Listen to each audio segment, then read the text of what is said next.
بسم الله الرحمن الرحیم. د افغانستان غیرتی او مجاهد ولستا، السلام علیکم ورحمت الله وبرکاته. د څو ځن نرستا د لوړو زده کړو وزارت د پوهنتونونو تدریسي بهیر په لاندې ډول اعلانوي. په ګرمسیرو ولایتونو کې به د رجب المرجب په اوله نیټه چې د دلوي د 14 نیټې سره سمون خوري درسونه شروع کیږي. درې هفته به مسلسل تجدیدي درسونه دوام وکړي ترڅو پاتې درسونه تکمیل شي، او د حوت په اومه نیټه به امتحانات شروع کیږي چې تر حوت تر اخره پورې به دوام دا وکړي.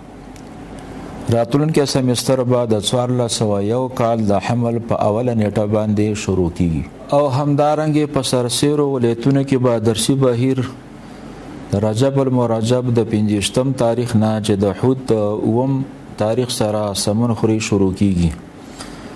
درې هفته بعد تجدیدي درسونه دوام ولري ترڅو پاتې درسونه تکمیل شي، او د حمل په اولنۍ نیټه به امتحانات دا شروع کیږي، او راتلونکي سمستر به د حمل په 20 تاریخ باندې شروع کیږي، او د معمول مطابق به درسونه جریان لري.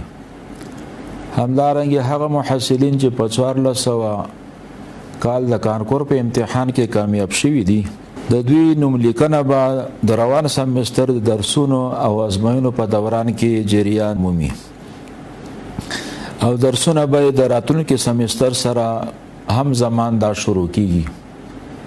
په پوهنتونونو کې ټول استادان او اداري مسؤلین مکلفیت لري چې خپل ذمہ دارو ته پورا متوجي شي، او د امکان تر کچه پورې محصلینو ته د سهولت اسباب برابر کړي. والسلام علیکم ورحمت الله وبرکاته.